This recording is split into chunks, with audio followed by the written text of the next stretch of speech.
ಎಲ್ಲರಿಗೂ ನನ್ನ ಶರಣಾರ್ಥಿ. ನಾನು ನಿಮ್ಮ ಶ್ರೀದೇವಿ ಹೂಗಾರ್, ಕರ್ನಾಟಕದ ಮೊದಲ ಮಾಸ್ಟರ್ ಮೈಂಡ್ ಟ್ರೈನರ್. ಈ ಜಗತ್ತಲ್ಲಿ ಏನೆಲ್ಲ ಚಮತ್ಕಾರಗಳು ನಡೆದಿವೆ ನೋಡ್ರಿ, ಆ ಚಮತ್ಕಾರದ ಹಿಂದೆ ಇರುವಂಥ ಒಂದು ಶಕ್ತಿ ಯಾವುದು ಅಂದ್ರೆ ಸತತವಾಗಿರುವಂಥ ಪ್ರಯತ್ನ. ಸೊ ಯಾವ ವ್ಯಕ್ತಿ ಸತತವಾಗಿರುವಂಥ ಪ್ರಯತ್ನವನ್ನು ಮಾಡ್ತಾ ಇರ್ತಾನೆ ಒಂದಲ್ಲ ಒಂದು ದಿವಸ ಅವನ ಜೀವನದಲ್ಲಿ ಮಿರಾಕಲ್ ನಡೆಯುತ್ತೆ. ಸೊ ಹಾಗಾಗಿ ನಾವು ಸಾಕಷ್ಟು ಸಲ ಅಂದ್ಕೊಂಡಿರ್ತೀವಿ ಚಮತ್ಕಾರಗಳು ಅಚಾನಕ್ಕಾಗಿ ಬರುತ್ತೆ. ಅಚಾನಕ್ಕಾಗಿ ಬರೋದಿಲ್ಲ, ಅದು ಸತತ ಪ್ರಯತ್ನದ ನಂತರ ಬಂದಿರುವಂಥ ಒಂದು ದಿನದ ಫಲಿತಾಂಶ ಇರುತ್ತೆ. ಸೊ ಹಾಗಾಗಿ ಒಬ್ಬ ಶಿಲ್ಪಿಕಾರನು ಸಮೇತ ಒಂದು ದೊಡ್ಡ ಬಂಡೆಗಲ್ಲನ್ನು ಒಡೆಯುವಂಥ ಸಂದರ್ಭದಲ್ಲಿ ಸಾವಿರಾರು ಪೆಟ್ಟುಗಳು ಅವು ಏನು ಕೆಲಸ ಮಾಡ್ತಾ ಇಲ್ಲ ಅಂತೇಳಿ ಅವನಿಗೂ ಫೀಲ್ ಆಗುತ್ತೆ. ಅದ್ರ ಕೊನೆಗೊಂದು ಪೆಟ್ಟಿರುತ್ತೆ ನೋಡ್ರಿ, ಅದು ಮೂರ್ತಿಯಾಗಿ ನಿರ್ಮಾಣ ಮಾಡೋದಕ್ಕೆ ಆ ಕಲ್ಲನ್ನು ರೆಡಿ ಮಾಡಿರುತ್ತೆ.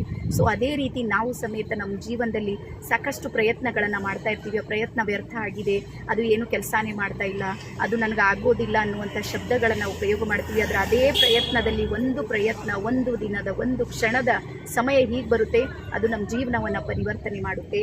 ಸೊ ಹಾಗಾಗಿ ನಿಮ್ಮೆಲ್ಲರಿಗೆ ಹೇಳೋದೇನು ಅಂದ್ರೆ, ನೀವು ಪ್ರಯತ್ನಶಾಲಿಗಳಾಗ್ರಿ, ಚಮತ್ಕಾರ ಪರಮಾತ್ಮ ಮಾಡೇ ಮಾಡ್ತಾನೆ. ಹಾಗಾಗಿ ಚಮತ್ಕಾರದ ಮೇಲೆ ವಿಶ್ವಾಸ ಮಾಡಿ ನೀವು ಸುಮ್ಮನೆ ಸೈಲೆಂಟಾಗಿ ಕುಂತ್ರೆ ಯಾವುದೂ ಕೆಲಸಗಳಾಗೋದಿಲ್ಲ. ನಿರಂತರವಾಗಿ ನಿಮ್ಮ ಕಾರ್ಯ ಇದೆ ನೋಡ್ರಿ, ಅದು ನಡೀತಾ ಇರಲಿ ಅಂತ ಹೇಳ್ತಾ ಎಲ್ರಿಗೂ ಮತ್ತೊಂದು ಸಲ ಶರಣಾರ್ಥಿ. ಧನ್ಯವಾದ.